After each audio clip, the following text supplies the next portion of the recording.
오늘은 열왕기상 4장의 말씀입니다.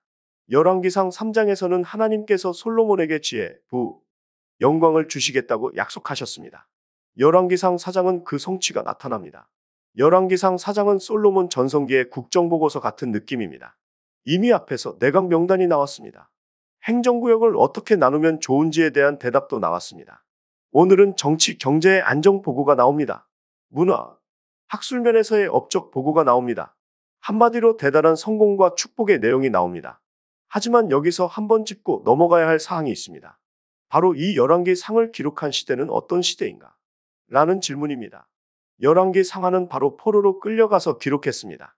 가장 비참한 시기에 자신의 최고의 성공을 이야기하고 있는 것입니다. 바벨론 강변에서 버드나무에 수금을 걸어놓고 시온을 기억하며 울면서 지냈던 그 시기에 이 열왕기 상하를 기록하고 있었다는 것입니다. 그러면 왜 열왕기 상을 기록했습니다? 기록 목적은 무엇입니까? 축복을 차버렸다면 반성하라는 것입니다. 눈물로 통회하라는 고백입니다. 나라도 그렇고 개인도 그렇습니다.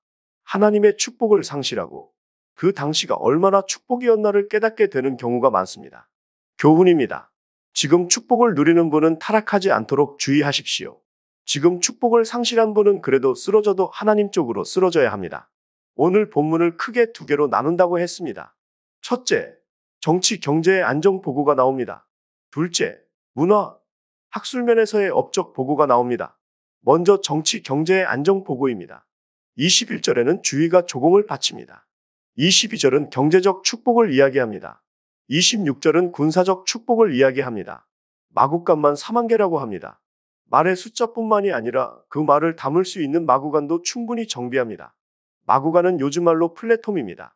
부흥, 발전, 축복의 안을 들여다보니 잘 정비되어 있었다는 말입니다. 시스템과 매뉴얼이 안정스럽게 자리 잡고 있었습니다. 또 나머지는 영토도 넓다고 합니다. 영토만 넓은 것이 아니라 그 안에 평안이 있었습니다. 평안은 하나님이 주십니다. 축복도 하나님의 영역입니다.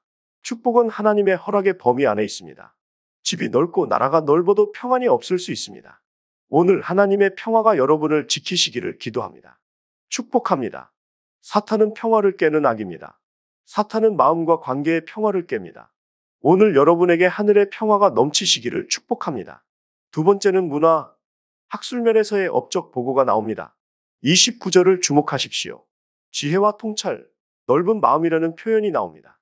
문화와 학술적인 업적의 보고가 나오지만 그것을 잘 관리할 수 있었던 지혜가 있었다는 것입니다. 그 지혜의 근본은 하나님이시라는 것입니다. 얼마를 가졌냐? 가 아니라 그것을 어떻게 지혜롭게 잘 관리하는가? 이것이 중요합니다. 하나님은 관리 능력을 부어주시며 축복하십니다. 또한 그래서 부흥과 축복은 계속 관리, 업데이트, 계속 개혁되어져야 합니다. 제가 야치요 온누리 교회를 담당할 때 교회를 2번이나 이사했습니다. 이전할 때 당연히 경제력이 필요합니다. 그런데 어떤 분이 이런 이야기를 합니다. 자신은 젊었을 때 현찰만 1,000만 엔 이상이 있었다. 하와이 1년에 가족 데리고 2번씩 갔다. 디즈니랜드는 아예 패스 끊어서 아이들이 놀이터로 삼았다. 100번 이상 갔다. 그런데 지금은 정작 교회가 이전할 때 돈을 요긴하게 써야 하는데 돈이 없다. 축복을 잘 관리하십시오. 주님의 나라를 위해서 우리의 달란트를 사용해야 합니다.